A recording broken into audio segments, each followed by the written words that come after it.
Assalamualaikum warahmatullahi wabarakatuh.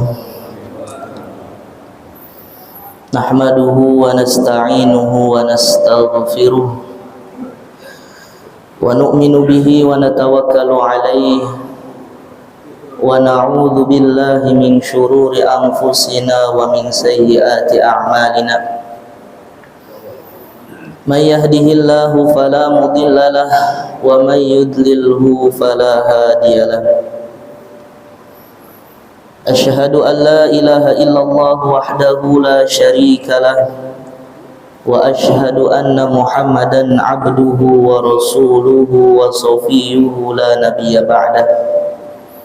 Allahumma salli ala sayyidina Muhammad fil awwalin wa salli ala sayyidina Muhammad fil akhirin wa salli ala sayyidina Muhammad fil nabiyyin wa salli ala sayyidina Muhammad fil mursalin wa salli ala sayyidina Muhammad fil mala'il a'la ila yaumiddin. Qala Allah ta'ala fil Qur'anil aziz, ya ayyuhalladzina amanu taqullaha haqqa tuqatih wa la tamutunna illa wa antum muslimun.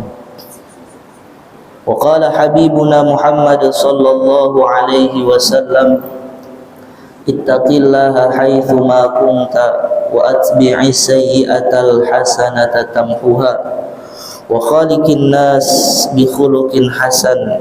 Al hadits atau kama qala Rasulullah sallallahu alaihi wasallam.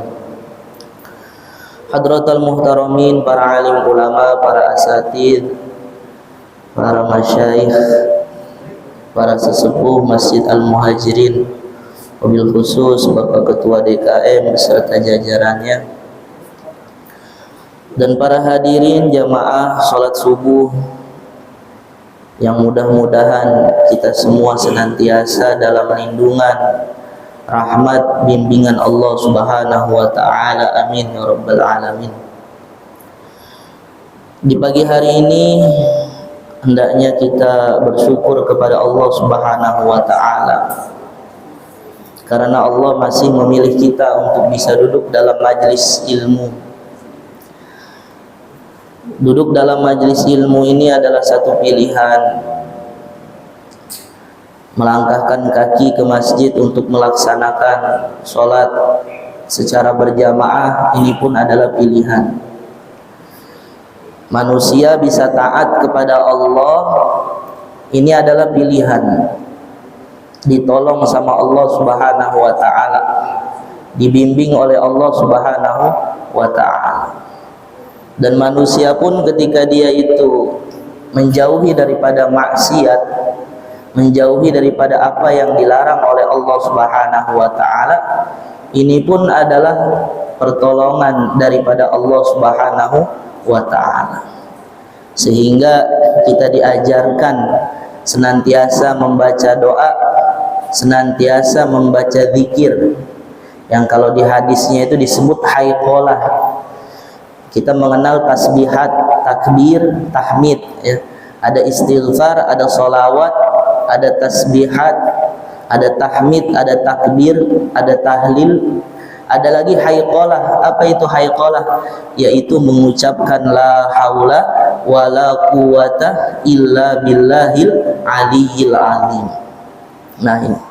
Jadi ucapan ini nih, ketika kita ada yang muji, kita ucapkan ini, la haula wala quwata illa billahil aliyyil azim.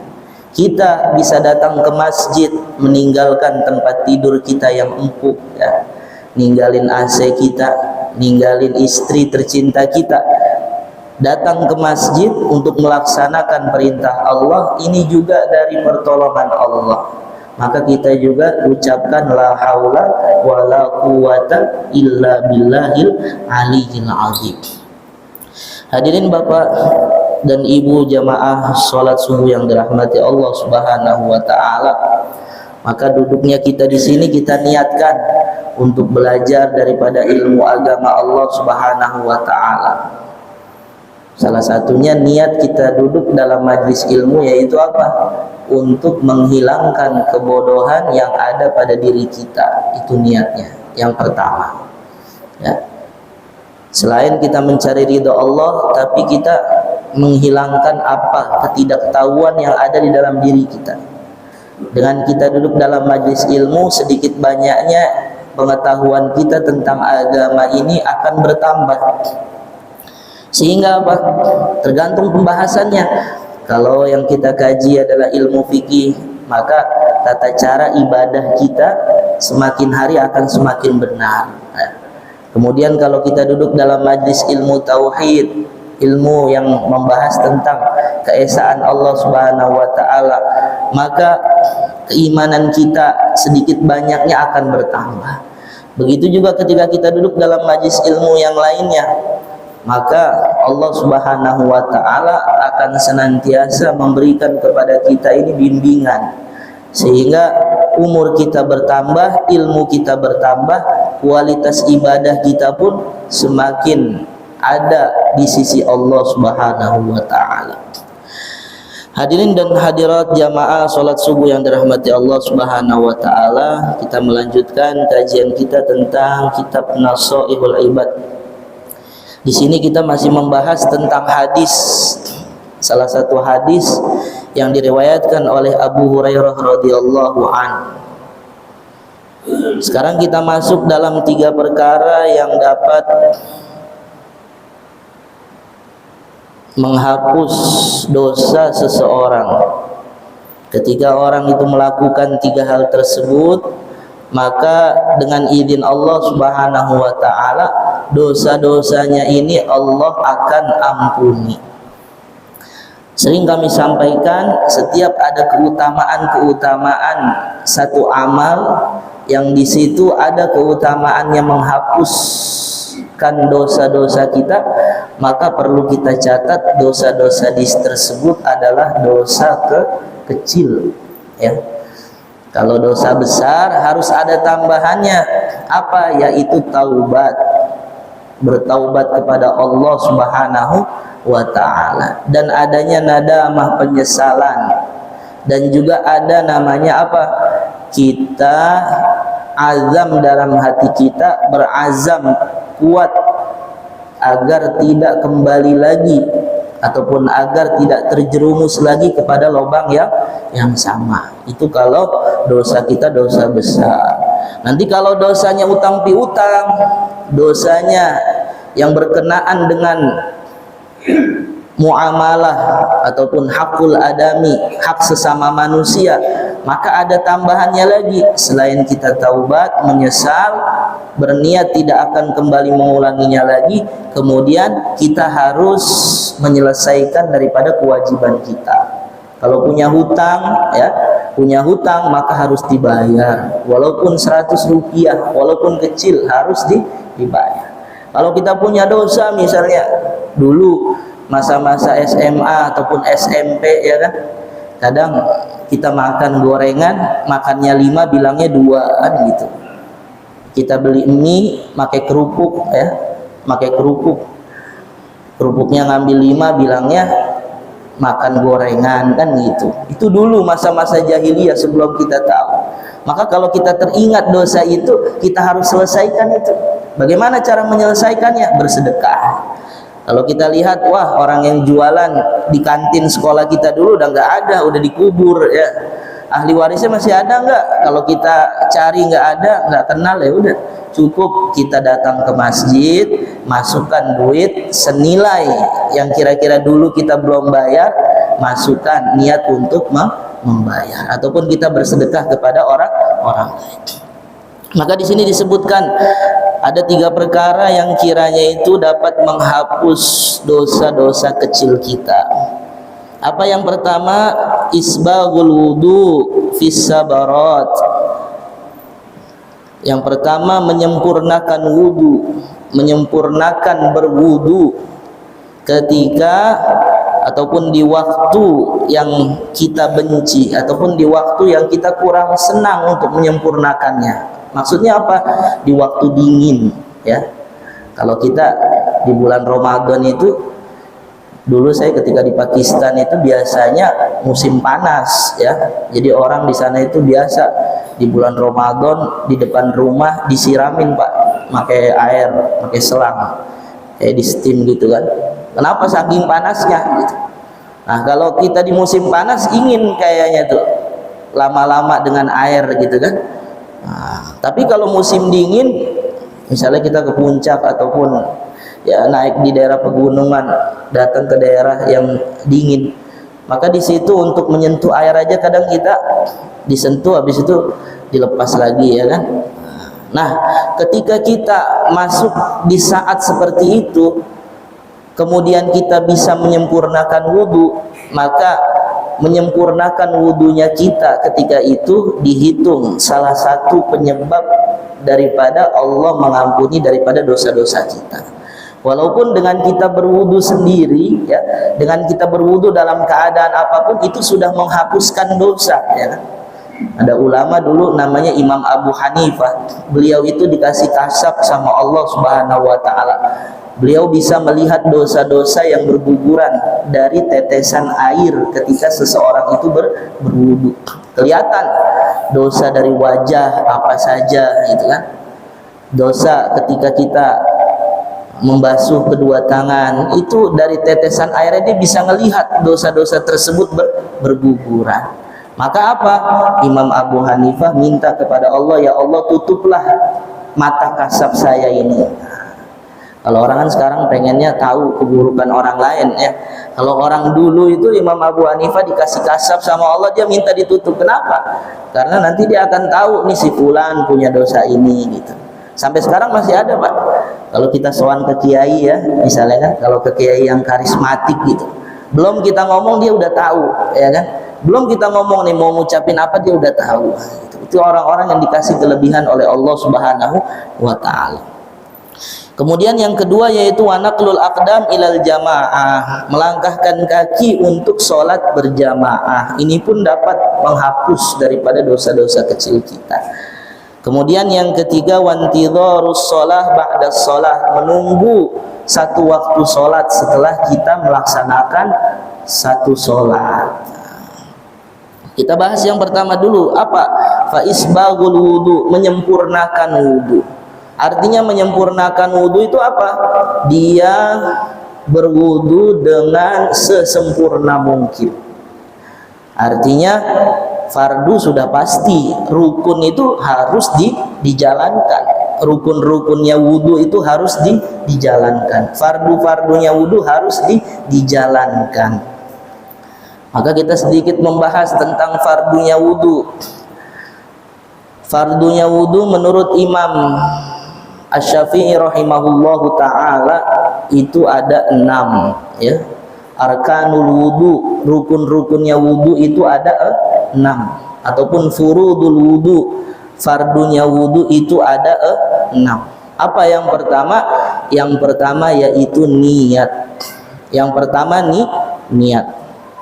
Yang kedua membasuh muka, membasuh wajah ya, membasuh wajah.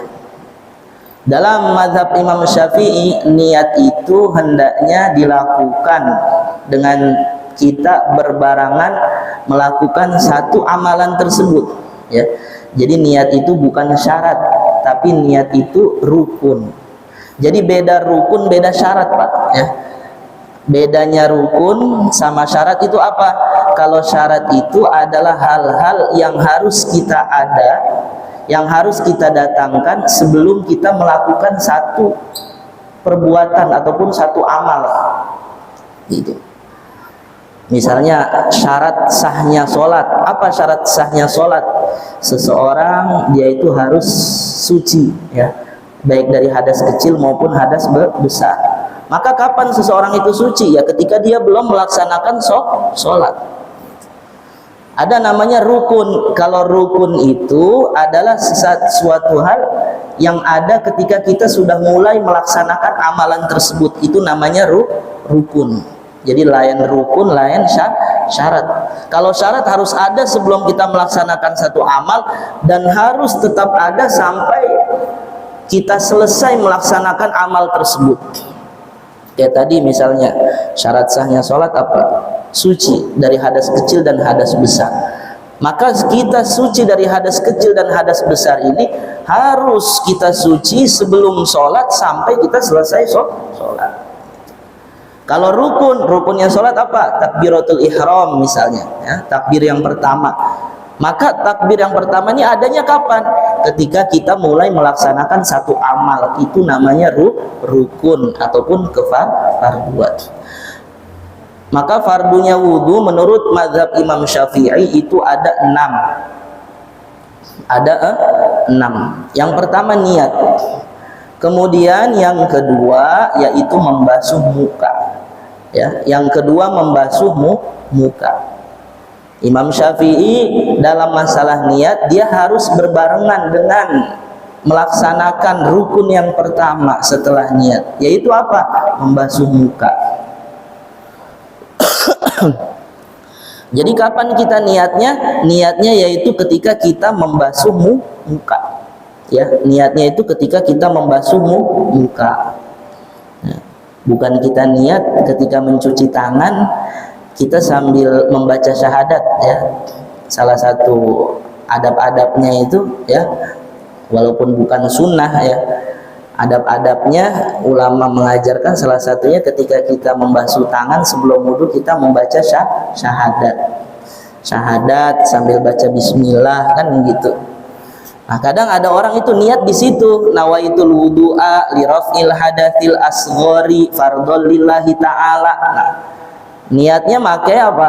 Pakai bahasa Arab, kemudian diucapkan dengan mulut. Ulama sepakat namanya niat itu ada dalam hati, Pak, ya. Ini ulama ini sepakat namanya niat itu adanya di dalam hati.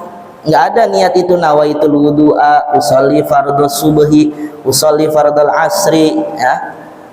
Ataupun apa niat yang lainnya, nawaitu shauma godin, ya kan, niat puasa, nawaitul ghusla, niat mandi wajib itu. Nah, itu bukan di mulut, semua niat itu adanya ulama sepakat di dalam hati. Hanya saja ulama berbeda pendapat dalam masalah melafadzkan niat, ya. Ketika kita akan sholat kita ngucapin usolli fardhos subhi, itu ulama berbeda pendapat, ya enggak? Itu namanya lafadz niat, itu bukan niat. Niat adanya dalam hati, ya. Kalau usolli kita ucapkan dengan bahasa Arab dengan mulut, itu namanya lafadz niat, ya. Tekstualnya niat tuh gitu, ya enggak? Itu namanya lafadz daripada niat, lafziyahnya niat, lafadznya niat. Nah, ulama berbeda pendapat. Menurut Imam Asy-Syafi'i rahimahullahu taala, kita mengucapkan usolli ataupun nawaitul wudu'a dengan melafadzkannya, dengan melafadzkan niat itu hukumnya sunnah. Sunnah muakkadah, sunnah yang sangat dianjurkan. Nanti lain halnya dengan Imam Malik rahimahullahu taala, dengan Imam Ahmad bin Hambal, dengan Imam Hanafi. Bahkan ada sebagian daripada mereka mengatakan melafadzkan niat itu hukumnya makruh, ya, hukumnya makruh, ya. Kemudian ada sebagian mereka mengatakan melafadzkan niat itu hukumnya mubah, ya. Ada namanya mubah, ada namanya makruh, ya. Kalau mubah itu dikerjakan nggak dapat pahala, ditinggalkan juga tidak mendapatkan dosa. Tapi ada catatan, kalau memang orang itu dia was-was, maka hukumnya naik dari mubah menjadi sunnah. Jadi Bapak ketika wudu nawaitul ghusla li raf'i nawaitul wudu li raf'il hadatsil asghar, itu namanya bukan niat. Niatnya kapan? Kalau menurut mazhab Syafi'i ketika kita membasuh daripada wajah. Ketika membasuh wajah itu batasannya di mana, Pak? Batasannya itu kalau memanjang, ya, dari atas ke bawah, min mana bitis sya'ri, dari tempat tumbuhnya rambut sampai ila al-falil azqan. Ini sampai di bawah dagu. Jadi memanjang dari atas sampai ke bawah. Itu kalau memanjangnya. Kalau melebarnya itu dari telinga kecil kita nih. Telinga kita ini ke sini. Ini melebarnya, ya. Dari atas sampai bawah daripada ini dagu kita, pangkal dagu, ya. Min manabitis sya'ri, dari tempat tumbuhnya rambut. Nanti gimana? rambutnya apa, kayak ini, kayak profesor gitu kan. Jadi kira-kira kalau rambutnya kita kan kadang orang ya udah semakin banyak mikir apa ya, ternyata orang pinter itu kan palanya botak dia Pak ya. Yang nggak pinter juga, cuman kebanyakan orang pinter seperti itu. Maka dikira-kira nggak usah nanti basuh muka sampai ke belakang, yang numbuh sisa belakang aja nih. Kata ustadznya mulai numbuh rambut. Wah, karena rambutnya ustadznya nunjuknya di sebelah sini kan, umumnya kan sebelah sini Pak. Lain halnya kalau dia terlahir memang botak ataupun rambutnya itu rontok sampai ke belakang, maka nggak usah dari belakang begini, nanti ngusap muka sampai memanjang ke belakang, enggak. Cukup sampai min madabitis sya'ri saja, sampai asfalil alqan, sampai di bawah daripada dagu kita ini.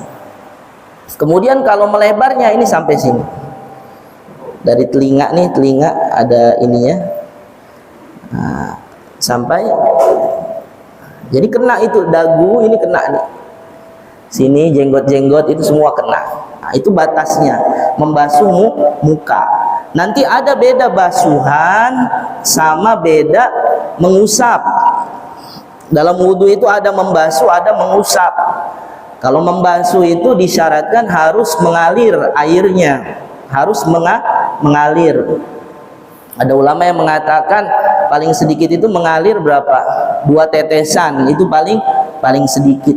Intinya air harus mengalir, berarti harus ada air yang jatuh dari muka. Itu namanya membasuh. Kalau mengusap itu tidak disyaratkan adanya air yang mengalir. Ngusap ya. Kayak kita habis ngapain tuh? Habis nyuci motor ya kan? Kemudian kita pakai kanebo. Nah, itu namanya mengusap. Ketika kita nyiramnya itu namanya membasuh. Ada tetesan-tetesan air yang jatuh. Kemudian yang kedua yaitu membasuh kedua tangan ilal mirfaqaini, sampai kedua siku. Jadi ayatnya itu ulama sama. Ayat tentang wudu itu ada di surat Al-Maidah ayat 6.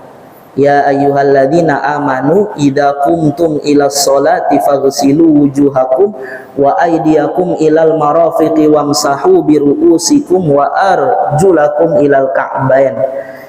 Ya, ayatnya sama ini. Ini ayat ini nih Al-Maidah ayat 6 itu membahas tentang tayamum, tentang mandi wajib, ya kan? Nah, tentang wudu juga itu ayatnya lumayan panjang. Nah, dari ayat yang sama ulama berbeda pendapat. Jadi ada namanya dalil, ada namanya istidlal gitu. Kalau dalil itu dalilnya, istidlalnya itu cara pengambilan dalil. Dalil sama nih dalilnya, ayatnya sama, Al-Maidah ayat 6. Tapi ulama berbeda pendapat dalam istidlalnya, mengambil kesimpulan dalilnya, mencetuskan satu hukumnya berbeda dari ayat yang sama tapi berbeda. Kenapa berbeda? Karena mereka berbeda cara menafsirkannya. Kalau mazhab Hanafi itu rukunnya wudu hanya ada 4 ya. Rukunnya wudu hanya ada 4. Kalau Imam Malik rukunnya wudu ada 7 ya. Rukunnya wudu ada 7. Kita kembali lagi. Dalam mazhab Syafi'i ada 6. Yang pertama apa? Tadi niat, kemudian membasuh muka, kemudian membasuh kedua tangan. Ini dalam rangka menyempurnakan wudu, maka seseorang itu bukan hanya fardu saja. Ini disebutkan fardunya, maka sunnah-sunnahnya harus dia jalankan. Kalau tangan sampai mana? Sampai ilal mirfaqain. Sampai mana? Sampai kedua siku. Maka sunnahnya itu dilebihkan. Bagus lagi sampai pertengahan daripada lengan kita ini. Itu nanti baru masuk namanya menyempurnakan wudu ya. Isbaghul wudu di situ. Caranya bagaimana? Dialirkan itu air. Dialirkan. Kalau airnya mengalir, kita bisa mengambil air, kemudian kita alirkan begini, baru kita basuh ya. Namanya membasuh itu ya, tangan kita harus diapain? Harus ditempelkan kepada kulit. Walaupun misalnya kita nggak nempelin tangan kita ke kulit, dicelup-celupin aja, tapi kita lihat tuh kan pori-pori kelihatan Pak ya. Pori-pori itu kelihatan, masuk air apa enggaknya itu kelihatan ya. Masuk air atau tidaknya itu kelihatan. Maka ketika kita sebelum wudhu itu harus dilihat. Termasuk daripada adab-adabnya wudhu, pertama itu salah satunya kita harus melihat di tangan kita ini ada enggak hal-hal yang menghalangi akan sampainya air kepada basyaroh, kepada kulit. Maaf kalau kuku kita panjang ya. Kalau kuku kita panjang itu kadang di bawah kuku itu nggak masuk itu air tuh, ya gak? Di bawah kuku nggak masuk. Berarti kalau nggak masuk wudhu kita nggak sah. Karena apa? Ini tangan nih, membasuh kedua tangan itu termasuk daripada fardunya wudhu. Maka kalau tangan kita panjang, hati-hati. Nah, kalau tangan kita kukunya panjang itu berarti kita harus berhati-hati. Makanya kalau kita menjalankan sunnah Nabi, ya enggak? Sunnah Nabi, kapan sunnahnya motong kuku? Di antaranya hari Senin, hari Kamis, hari Jumat itu sunnah memotong kuku. Berarti motong kuku itu berapa kali dalam sepekan? Minimal itu satu kali ya. Makanya Bapak kalau lihat seorang muslim yang dia taat sama Allah, kemudian dia mati, meninggal dunia, itu nanti bisa kelihatan dari tangannya ya, itu senantiasa bersih, kukunya nggak panjang-panjang banget. Kenapa? Karena setiap pekan dia potong. Kemudian juga maaf, bulu daripada kemaluan kita, rambut kemaluan dipotong berapa hari? 40 hari sekali gitu. Jadi jangan kayak orang kayak orang negro kan, nah itu dipotong itu. Itu harus, bukan harus, sunnah ya, sunnah gitu. Maka sebelum kita wudhu kita harus lihat. Terus bagaimana kalau orang yang bertato, ya kan? Orang punya tato, tato. Orang tato, kata ulama, kalau tatonya itu tato yang soheh, tatonya yang bener ya, maka tintanya itu sebenarnya berada di bawah kulit. Kalau tatonya itu tato-tato bohongan, tatonya tempelan begitu, itu tempelannya itu adanya di atas kulit. Maka justru kata ulama itu kalau tatonya itu tato yang soheh, maka dia wudhunya itu sempurna, dia mandi wajib ya, maka mandinya itu sempurna. Kenapa? Karena airnya memang masuk gitu, masuk ke dalam kulit. Karena tintanya itu bukan ada di luar, katanya ada di bawah daripada kulit. Tapi kalau tatonya yang kurang soheh ya, tatonya yang bohong-bohongan, yang tempelan, maka itu justru menghalangi akan sampainya air kepada kulit. Kemudian juga kalau wanita biasanya dia pakai apa tuh? Pakai apa ya? Nah, itu kuku pacar gitu kan. Nah, kalau kuku pacarnya itu meresap, ya ke dalam kulit ataupun ke dalam ini kuku kita itu, yang biasa kan ada kayak orang India, orang Arab tuh Pak ya. Nah itu kalau yang meresap ke dalam itu justru nggak menghalangi, dia memang masuk ke dalam kulit, jadi air pun masuk ke dalam kulit. Nah tapi kalau kuku pacarnya itu yang berlapis, membuat lapisan-lapisan sehingga menghalangi seseorang dari dari akan sampainya air ke kulit dia, maka wudhunya dipastikan tidak sah. Maka dalam mazhab Syafi'i itu membasuh kedua tangan itu hukumnya adalah fardu, termasuk daripada rukun. Kemudian selanjutnya apa? Mengusap kepala. Nah, kepala ini diusap, bukan dibasuh. Tadi udah kita jelaskan, namanya basuh dan mengusap itu berbeda ya. Namanya membasuh dan mengusap itu berbeda. Kalau mengusap itu enggak disyaratkan harus ada air yang jatuh dari apa yang telah kita usap ya, dari bagian yang kita usap. Maka kalau di dalam mazhab Syafi'i mengusap kepala itu disyaratkannya hanya sebagian. Jadi ayatnya itu ya ayyuhalladzina amanu idza qumtum ilas sholati faghsilu wujuhakum wa aydiyakum ilal marafiqi wamsahu biruusikum. Wamsahu bi, ada ba di situ. Ini ba di sini ini beda-beda pendapat ulama. Kalau mazhab Syafi'i, ba-nya itu termasuk ba-nya memiliki faedah ataupun arti lil ba'di, sebagian kepala, ya, sebagian kepala. Jadi Bapak misalnya wudu, kemudian ambil air, dibasahkan tangannya, kita tempelkan sini saja sudah cukup, ya, sebagian. Kalau Imam Malik itu beliau mensyaratkan ketika mengusap kepala, ba di sini kata beliau bukan ba yang lil ba'di buat sebagian, tapi ba lil ilsa, artinya seluruh. Makanya kalau mazhab Maliki itu wudunya semuanya, Pak. Kepalanya itu rambutnya semua disentuh dari ke belakang, habis itu ke depanin lagi, langsung dia ke telinga. Itu mazhab Maliki, ya.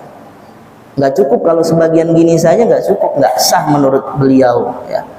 Berbeda apa? Dalam masalah ba-nya saja itu, dalam masalah menafsirkan huruf ba di ayat tersebut, yang wamsahu biru'usikum. Nah itu. Kalau Imam Syafi'i mengatakan ba-nya ini lil ba'di, sebagian cukup. Bahkan ada yang mengatakan 3 helai cukup, 3 helai rambut. Cuman jarang, Pak, kita namanya nempelin, masa kita hitung ya, nggak 1, 2, 3, enggak, pelit banget, udah tinggal tempelin. Insya Allah 5, lebih dari 5 pun terkenai daripada air. Nah itu. Kemudian selanjutnya membasuh daripada kedua kaki. Sampai mana? Sampai mata kaki, ya. Membasuh kedua mata kaki sampai mata kaki. Itu fardunya. Berarti kalau mau dapat kesunahannya, lebihkan dari itu. Jangan sampai mata kaki saja, lebihkan ke atas lagi. Bagus lagi sampai pertengahan daripada betis, ya. Kemudian ada kesunahan lagi dalam menyempurnakan wudhu. Apa? Yaitu menyela-nyelai jari. Menyela-nyelai jari daripada jari kaki kita, disela-selai dari bawah, ya. Itu jari kaki kita itu disela-selai dari bawah menggunakan apa? Menggunakan jari kelingking. Jari kelingkingnya tangan kiri, bukan tangan kanan.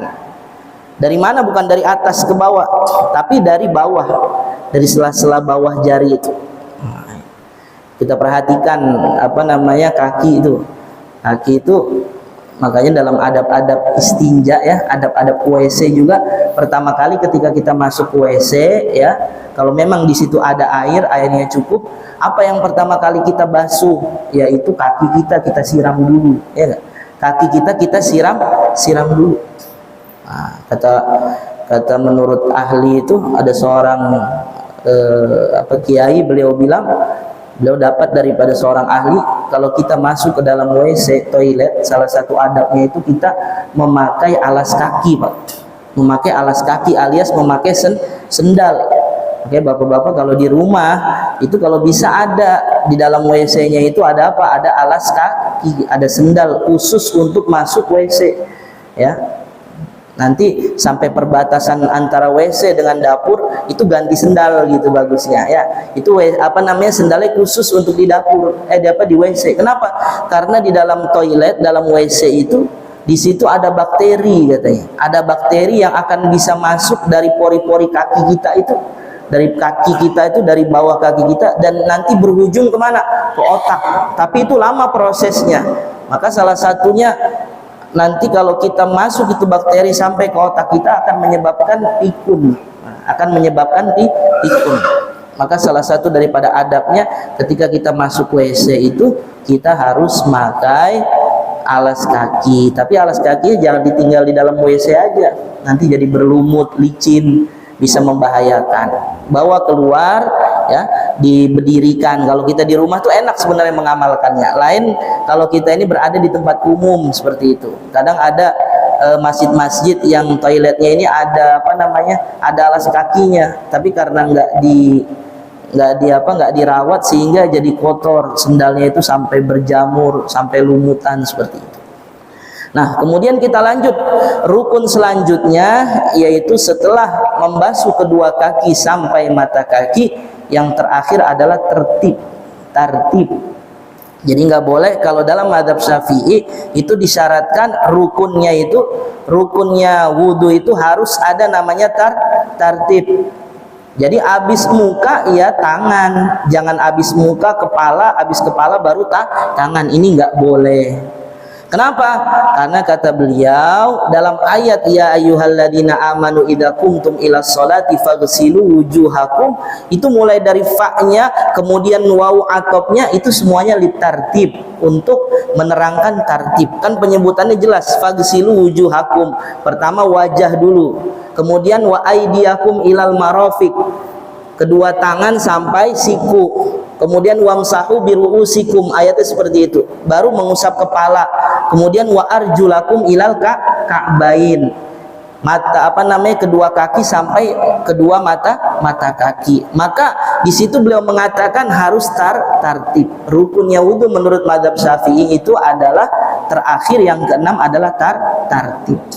Kemudian kalau menurut mazhab Imam Malik, ya, menurut mazhab Imam Maliki, dalam masalah wudu beliau mengatakan apa? Mazhab Hanafi dulu yang gampang. Mazhab Hanafi ada berapa? Ada 4. Kalau menurut mazhab Hanafi ada 4. Beliau langsung melihat zahir daripada ayatnya, ya. Syarat niatnya rukunnya wudu itu hanya ada 4. Apa yang pertama? Membasuh muka. Membasuh muka. Niat nggak ada dalam mazhab Hanafi. Niat itu hukumnya sunnah menurut beliau. Nah, niat hukumnya sunnah dalam berwudu, ya. Kemudian yang kedua apa? Membasuh kedua tangan. Kemudian yang ketiganya yaitu mengusap kepala, ya. Mengusap kepala.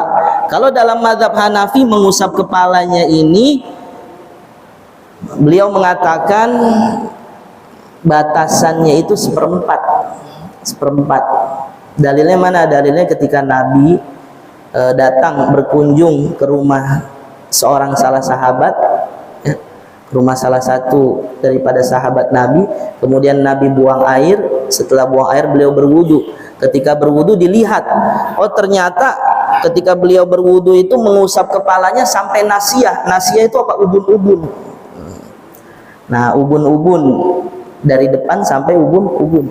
Maka di situ diambil kesimpulan, batasan yang mengusap kepala itu seperempat menurut mazhab daripada Hanafi. Kemudian yang keempatnya, yang terakhirnya membasuh daripada kedua kaki.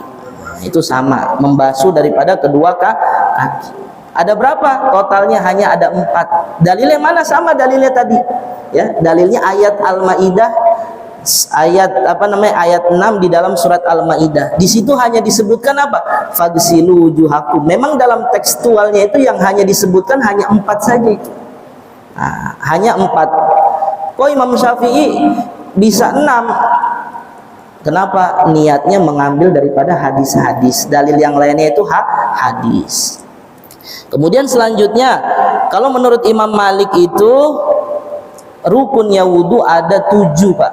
Rukunnya wudu ada 7. Sama, niat membasuh wajah, setelah wajah membasuh kedua tangan, kemudian yang bedanya ketika mengusap kepala. Mengusap kepalanya sudah disebutkan tadi, dia secara keseluruhan semuanya, ya. Karena apa? Biruusikum, mbaknya ini lil ilsaq, ya, untuk keseluruhan. Kemudian yang keenam, yang kelimanya membasuh kaki. Nah, membasuh kedua kaki sampai mata kaki. Yang keenamnya mualah. Ada namanya mualah. Mualah itu berkesinambungan, terus nggak terputus, ya. Kalau dalam mazhab Syafi'i nggak disyaratkan mualah. Misalnya Bapak wudhu nih, di mana tuh? Di sana, di belakang, di tempat wudhu. Ketika wudhu ternyata airnya di situ habis, ya. Airnya habis, sisa kaki lagi nih belum, kaki belum, wudunya baru sampai kepala, baru sampai telinga ini sunnah, ya. Kemudian Bapak pergi, airnya habis, akhirnya nyari air di mana? Oh ternyata di sekolahan ada pam yang airnya masih ngalir. Kita pindah dari sana ke sini. Maka selama kita dari sana ke sini itu yang ada dalam anggota tubuh kita tidak mengering, ya, air yang ada di tubuh kita itu tidak mengering, maka hukum wudhu kita itu sah. Tapi kalau dari sana jalan kita ke sekolahan, pas sampai sana ternyata air yang ada di mana, di kulit kita itu sudah mengering, maka berarti wudhu kita harus diulangi lagi ya. Tapi kalau mazhab Maliki dia harus mualah, berkesinambungan terus menerus. Kemudian yang terakhir, yang ketujuh dalam mazhab Maliki itu yang membedai, yaitu adanya ad-dalku. Ad-dalku itu apa? Dalku itu artinya apa? Ngurut. Kalau kita mah gosok ya, digosok-gosok. Itu ad-dalku.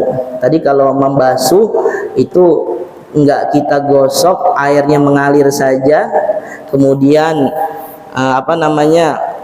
kulit air itu masuk ke dalam pori-pori semuanya, maka itu sudah cukup. Tapi dalam mazhab Maliki dia harus digosok. Kalau digosok itu berarti ya ditekan-tekan seperti itu. Itu menurut mazhab daripada Imam Malik. Maka alim ulama seperti itu, dalilnya sama tapi istidlal, cara pengambilan dalilnya berbeda sehingga mencetuskan hukum yang berbeda. Nanti mereka ada berbeda pendapat lagi dalam masalah apa? Masalah hal-hal yang membatalkan wudhunya. Itu kalau Bapak baca ayatnya itu, ayat 6 surat Al-Maidah, nanti ada lanjutannya, aula mastumun nisa, la mastum. Ada kata-kata la mastum. Nah, lamastum di sini kalau menurut mazhab Hanafi, hal-hal yang membatalkan wudu ketika seseorang bersentuhan laki-laki dengan perempuan, bersentuhan kulitnya ya, kulitnya bersentuhan, maka tidak membatalkan daripada wudu. Kenapa?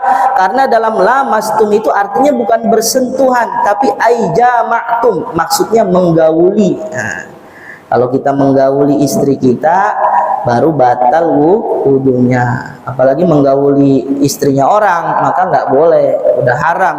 Haramnya jelas, batal juga kan gitu. Batal juga. Apanya batal? Wudunya. Nah, kalau Imam Malik dan Imam Ahmad, lamastum di sini artinya menyentuh, memang menyentuh. Tapi menyentuhnya ini dengan syahwat. Syahwat itu apa? Syahwat itu gejolak. Jadi kalau Bapak ngelihat cewek gitu kan, ngelihat perempuan gitu bersentuhannya ketika bersentuhan hati kita tuh kayak gemeter gitu lah. Nah, itu kan syahwatnya bergejolak tuh. Nah, itu batal.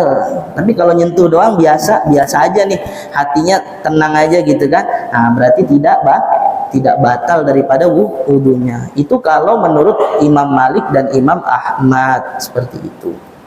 Sama seperti apa permasalahan misalnya suara perempuan, kan kita sering dengar ngaji tuh Pak ya, di masjid-masjid itu ngaji pakai suara, pakai toa kan gitu. Yang ngaji siapa? Ibu-ibu. Yang jadi masalah kalau ibu-ibunya ibu-ibu muda, bagaimana suaranya ya? Suaranya kita mendengar suara wanita itu ya, mendengar daripada suara wanita, kalau di situ menimbulkan syahwat, maka suara tersebut kita dengar jadi hukumnya haram. Ya, jadi hukumnya haram seperti itu. Nah, kembali lagi dalam masalah wudu. Kalau Imam Malik dan Imam Ahmad, beliau mengatakan apa? Bersentuhannya ini kalau ada syahwat maka hukumnya jadi batal. Kalau tidak ada syahwat maka tidak batal. Kemudian selanjutnya kalau menurut mazhab Syafi'i, dalam mazhab Imam Syafi'i, ketika ada laki-laki dengan perempuan bersentuhan daripada kulitnya, maka kalau di situ ada penghalang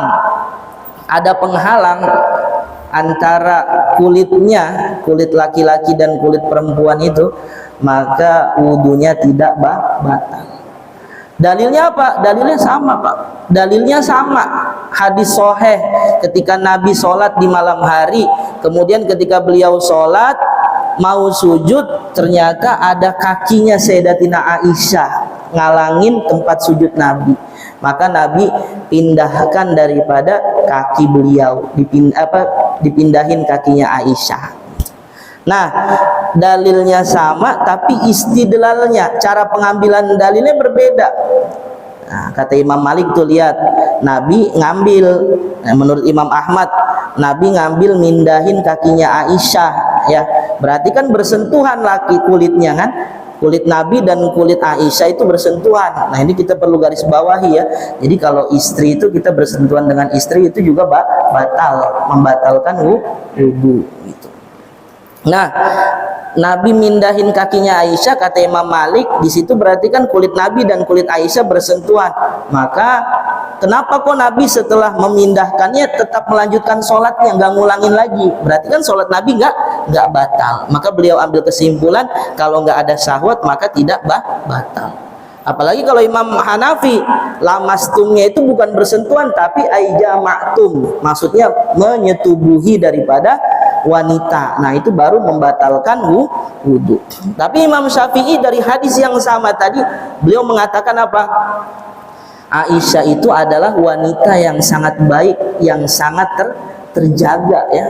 Aisyah itu adalah wanita yang sangat terjaga.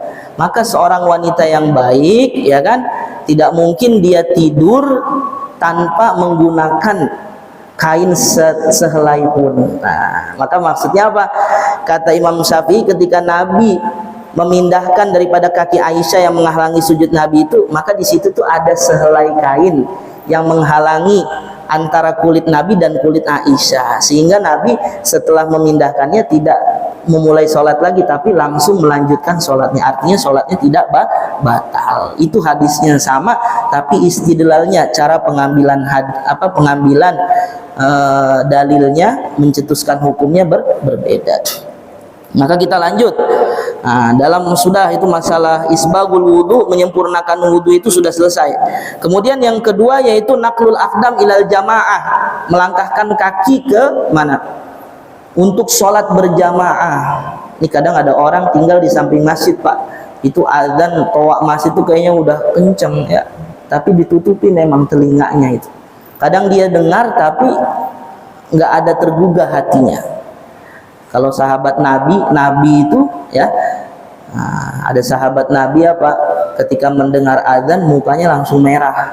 Lagi ngobrol-ngobrol lupa dia, langsung ditinggalin itu langsung. Kenapa? Ini ada panggilan dari Allah Subhanahu wa taala, sang penguasa dua alam ya, alam dunia maupun alam akhirat, maka langsung ditinggal. Mukanya berubah, yang tadinya ceria menjadi gelisah. Kenapa? Karena ini panggilan Allah. Ya. Makanya ayatnya itu apa? Dalam Al-Qur'an disebutkan innamal mu'minuna alladzina idza dzukirallahu wajilat qulubuhum. Nah, kalau disebut nama Allah, ada lafaz Allah, ada seruan takbir, undangan daripada Allah, maka hatinya itu bergetar. Itu namanya orang mukmin. Kalau orang munafik apa? Idza qumtum ila sholati qamu kusala. Kalau dia itu bangun untuk melaksanakan sholat males-malesan, itu orang munafik. Seandainya dia sholat yura'unan nas, sholatnya itu karena ingin dilihat manusia. Melangkahkan kaki kita dari rumah menuju daripada masjidnya Allah Subhanahu wa taala, satu langkah itu mendapatkan satu kebaikan. Satu langkah satu kebaikan, dihapus satu dosa, diangkat daripada satu derajat. Itu seperti itu. Nah, ini semakin jauh rumah kita dari masjid, maka semakin apa? Semakin banyak pahala kita dalam melangkahkan kaki, dalam mendapatkan pahala melangkahkan kaki ke masjidnya Allah Subhanahu wa taala. Kemudian yang terakhir, wantidharus sholati ba'das shalah, menunggu ya, menunggu sholat setelah melaksanakan satu sholat lainnya.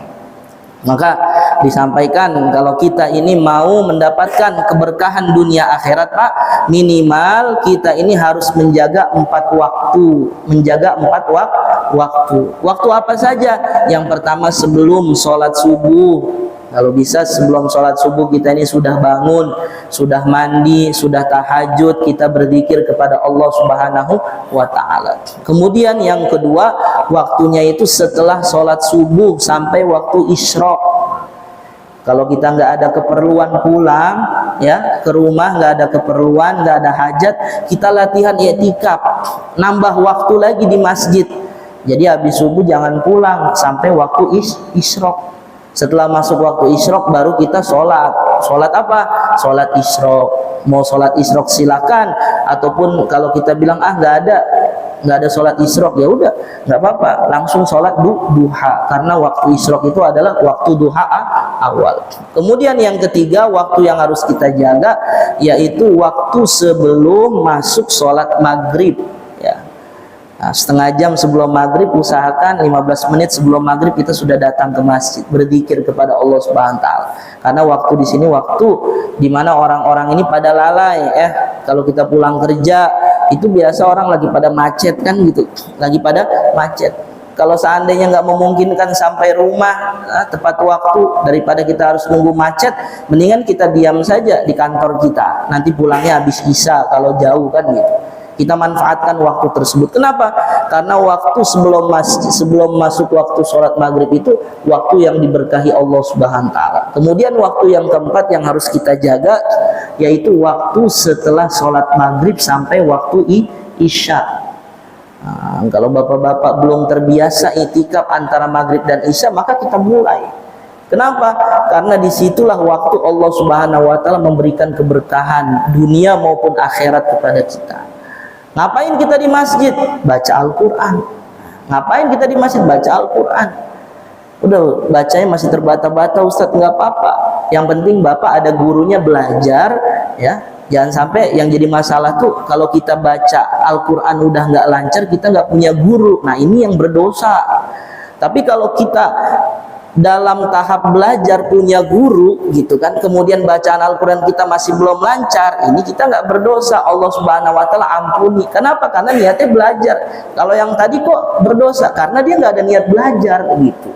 Makanya kita harus memiliki daripada guru, belajar daripada bacaan Al-Quran. Kalau nggak baca Al-Quran, kita berzikir, tasbih. Kalau kita punya hutang sholat gitu, maka setelah maghrib kita bisa gunakan untuk mengqadha sholat kita. Sholat apa saja yang bisa diqadha? Semua sholat, ya, semua sholat. Habis maghrib kita mengqadhanya sholat subuh, boleh nggak? Boleh. Mengqadhanya sholat zuhur, boleh nggak? Boleh. Sholat isya boleh. Nggak ada ikatan, ya, nggak ada ikatan harus setelah maghrib berarti qadhanya sholat maghrib, enggak. Nah, itu mungkin seperti itu yang bisa kami sampaikan. Jadi 3 hal ini yang dapat melebur daripada dosa-dosa kecil kita hendaknya kita jaga. Mudah-mudahan Allah Subhanahu wa taala berikan kepada kita bimbingan agar senantiasa bisa mengamalkan daripada agama ini sesempurna mungkin. Amin ya rabbal alamin. Al-Fatihah. A'udzubillahi minasyaitonir rajim. Bismillahirrahmanirrahim. Alhamdulillahirabbil alamin arrahmanir rahim maliki yaumiddin. Iyyaka na'budu wa iyyaka nasta'in ihdinas siratal mustaqim siratal ladzina an'amta 'alaihim ghairil maghdubi 'alaihim waladdallin amin. A'udzu billahi minasyaitonir rajim. Bismillahirrahmanirrahim. Alhamdulillahirabbil alamin hamdan yuwafi ni'amahu wa yukafi mazidah. Ya rabbana hab lana min azwajina wa dhurriyyatina qurrata a'yun waj'alna lil muttaqina imama. Allahumma anfa'na bima 'allamtana wa 'allimna ma yanfa'una wa zidna ilman. Allahumma zidna wa la tanqusna wa akrimna wa la tuhinna wa ansurna wa la tansur alaina. Rabbana atina fid dunya hasanah wa fil akhirati hasanah wa qina adzabannar. Walhamdulillahi rabbil alamin. Akhirul kalam. Assalamualaikum warahmatullahi wabarakatuh.